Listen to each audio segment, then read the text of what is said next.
Hey guys, it's MJ and welcome back to Pet Adventures here. Today I thought I would touch up a little bit on leopard gecko care. I know that leopard geckos are probably, they definitely are the #1 beginner reptile. Them and I guess crested geckos is too. Crested geckos are very underrated for some reason, but they're not too bad either. I thought I would just give you guys a nice analysis on like the whole care on leopard geckos. First of all, what better way to show you guys my leopard geckos? Now, I do have them in a tub here, and before you say anything, no, that is not their enclosure. Now this is Diagon here. He's my male leopard gecko. Can't see him too well because the lighting is really high. But this is my male leopard gecko. I've had Diggy here, Diagon. I named him after Diagon Alley from Harry Potter. But I've had Diagon here for about 2 years. These guys can live up to 15 years. So, yeah. And they stay docile like this pretty much the whole time you keep them. But when you first get a leopard gecko, starting from a baby, do not expect them to be this docile. They're not going to be. Most leopard geckos that are babies, which is what they usually are in the pet store, they're not at all like this. If you have your baby leopard gecko and it's running all over the place, it's screaming, it's it's basically very flighty, doesn't really want you to touch them, then you have a and you have a normal leopard gecko. If you had a baby leopard gecko and he's not flighty, he's not very alert, then I would actually consider it going to the vet. Most baby leopard geckos, they're gonna scream, they're gonna jump, they're not gonna like being handled at all. My female leopard gecko, which is Tinkerbell, she is a bit more flighty than Diagon here. There she is there. She is actually my rescue. The people who had her dropped her off at the pet store. Well, not the people who had her, I didn't actually meet, but she was previously owned by some people that pretty much neglected her. You know, she has a lot of toes missing, and she's a bit deformed in the legs. Well, not deformed, like I think she was malnourished. I'm not too sure exactly what they did to her, but if you neglect a leopard gecko, you have to try really hard. It's astounding how hard it is to get a leopard gecko to be sick. Because, like, I'm not saying you should try, but I'm just saying you must have to try very hard to get a leopard gecko to be sick, because these guys they're very hardy. They, like I said, they live up to 15 years at least. And yeah, I mean, I've had Diggy for 2 years now, and he only got sick once, and it was within a 24-hour time period. I think he just got very, what's the word, like, I guess constipated. Yeah, he got pretty constipated, and I got some crickets, and it ended up getting one of my other lizards sick and Diagon sick. But Diagon, after 24 hours, like I said, he got a lot better. But yeah, this is Tinkerbell. And a full-grown leopard gecko should get up to about this size. They have types of leopard geckos that are called super giants and giants leopard geckos, and those get really big. And currently my leopard geckos are kind of getting into shed at the moment. They did just eat not too long ago, so but yeah, this is what a full-grown leopard gecko will look like. Like I said, I've had Diagon here for 2 years, and he's a sweetheart, aren't you? And as you can see, they're actually really good pets for kids. The only thing that I usually the only reason why I usually don't recommend them for really young kids is just because, #1, in my opinion, no age is good enough for a kid to have a pet until they're about at least 12. But the only reason why they're a little sketchy I would say with kids, is because their tails actually can rip off. They do regenerate, but it makes it hard for me to completely recommend them for young kids. But I mean, if you're there supervising, or you think you have a very responsible kid that does a lot of their research on their own, you know, it should be fine. Also, leopard geckos are very cheap pets. They're cheaper than all the rest of the, well, not all the rest of, but them and ball pythons can be very cheap pets just because they don't require much. You know, price range, I remember when I first was getting Diagon here, he is my first like official reptile, I believe. I don't think, well, I spent a little bit over $100, I think, but that's only because I decided to get like a lot of extra decor and, you know, basically everything I could possibly get to spend my whole paycheck on them. But I mean, not paycheck, but my allowance. I did end up getting Diagon when I didn't have a job. I just saved up a lot of the money that my mom was sending me. So if you don't have a job and you're just getting allowance, as long as you save up the allowance, you know, I would say, you know, that makes it much easier. So if you are depending on your parents to help you out, all I would say is just save up your allowance. I would save up to at least $100, even though you're not really going to spend over $100 most likely for them. You just want to be prepared. You never know. Like, if you see something that you might want to put in the tank, then, you know, you're going to want to add it. Setup wise, a leopard gecko should have at least a 10-gallon tank. I do recommend bigger if you can get it, at least 20 gallons I would say, but at the bare minimum, sorry, there's a fly in the way. At the bare minimum, I would say a 10-gallon tank. Two of mine are in a 10-gallon tank. I do have a female and a male. I don't really plan on breeding them, and I don't really plan on housing them. I heard it's...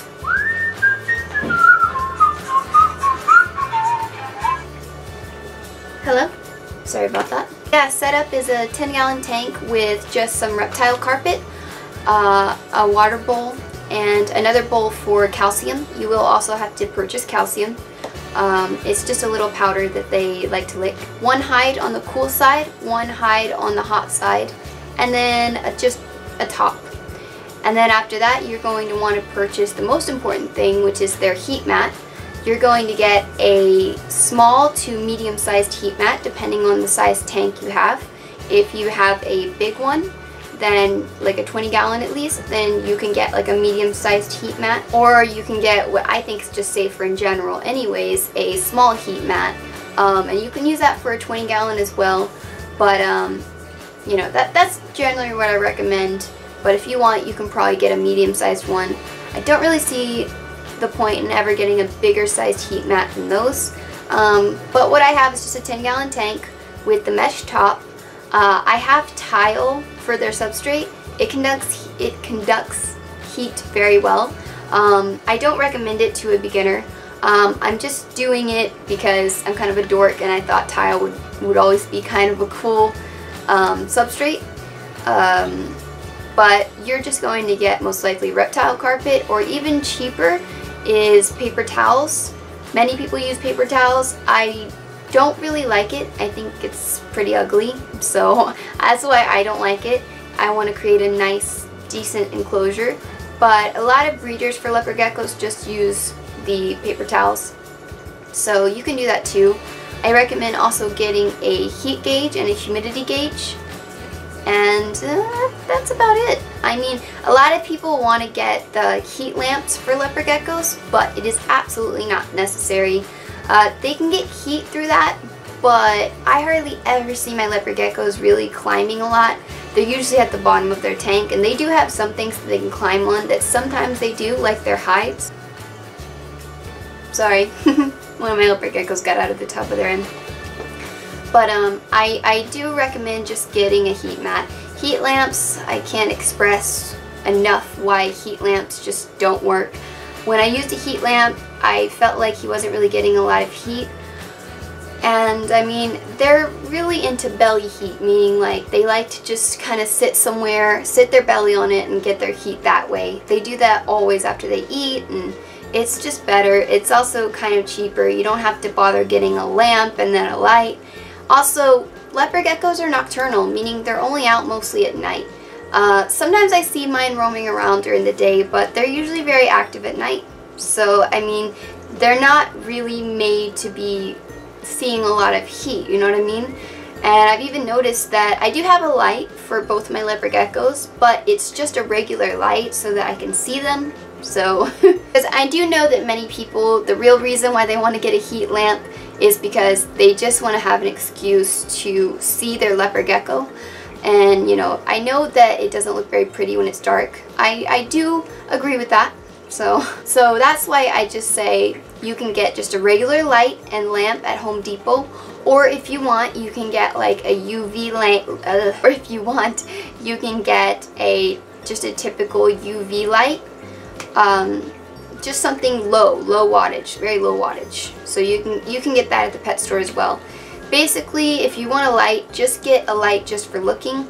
Don't get it for heat or anything crazy like that, because it's absolutely not necessary. Just go with the heat mat. It's cheaper, it's easier. Now, they are insectivores, so any part of their diet is going to be strictly insects, meaning, you know, like the mealworms, crickets, that kind of stuff. And I mean, that really is it. You can dust your crickets with calcium.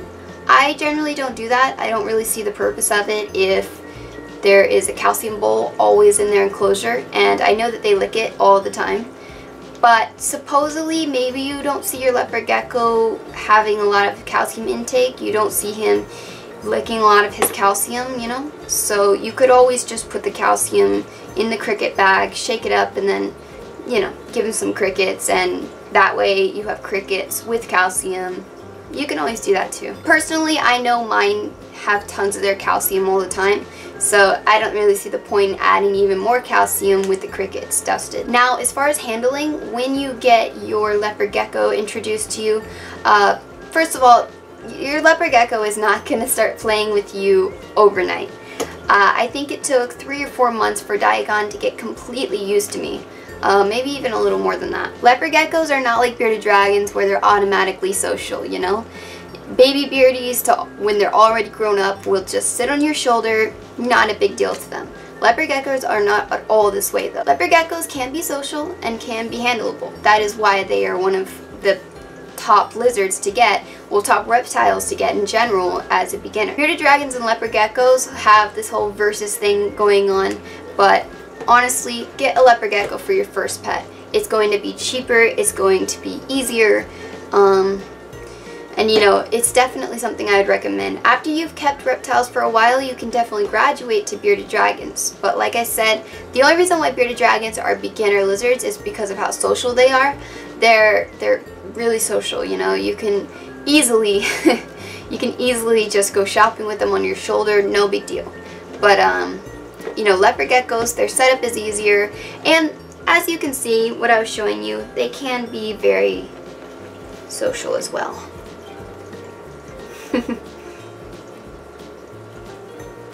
You know, unfortunately, both of my leopard geckos are the same morph. It's called maxnomorph. So if you're wondering what a morph is, if you're a complete beginner, a morph is just the different colors and patterns that any reptile can come in. So if you're really into reptiles, you'll know what this is, but yeah. Also, their tails store fat. So if you, like, Diagon doesn't have a very huge tail. It's medium sized, meaning he's not starving. But he doesn't have a giant tail, meaning he's just not a big eater, and he never has been. But I know that he eats every single week, so, you know, that's good enough for me. Now, Tinkerbell, on the other hand, has a pretty fat tail. Whoever had her previously, I guess, fed her a lot. But oddly enough, they still neglected her, so. Yeah. Say hi. Yeah, she's also shedding, so you can see that on her eyes a little bit. I know. You got a little bit of lipstick on you. As far as housing, most leopard geckos, like the females, I believe you can handle. I mean, you can house together. That's what they say anyways. They're technically community animals, so, but it's very tricky. 2 males don't really go together. They're pretty dominant, I heard. And the male and female are sometimes okay, but the problem is when you put a boy with a girl, over time they'll just keep breeding and breeding and breeding, and this will stress the female out, and you know, it's not comfortable for either one of them, honestly. So just to review here, you're going to get minimum 10-gallon tank, the Reptile carpet, a water bowl, a calcium bowl with calcium in it, additional calcium. They have different kinds. You're going to be feeding them at least, I'd say, 4 times a week if you can. They don't necessarily have to eat every single day. You can always do it every other day as well. They don't have fast metabolism, so it's not like where I have to feed my rats like every single day. They feed on crickets and mealworms. They do store their fat in their tail, so if they have a nice fat tail, that means that they're perfectly healthy. They live up to 15 years and are extremely hardy. Also, don't forget to get a top, a mesh top for your 10-gallon tank. They strictly need just a heat mat. If you do want lighting in there, you can always just get a regular fluorescent light or a UV light. And you go spending everything on them, it shouldn't equal up to $100, but it could, so just keep that in mind. Also, I think they're typically around 20 to 30 bucks depending on where you get them. I think I spent about 30 bucks on Diagon. They can become very social and extremely handleable. You can house most likely 2 females together, but no males and no male and females, unless you plan on breeding. They can come in a large variety of morphs, and they're super cute.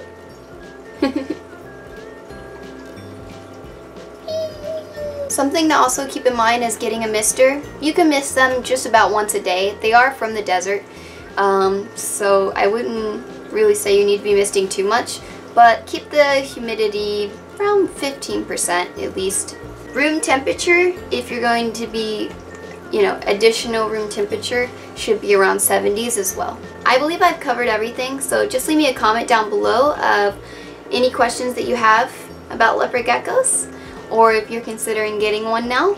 Also leave me down a comment below letting me know what kind of video you want me to do next, what animal you may want me to talk about. Please subscribe, like this video. See you guys later. Bye!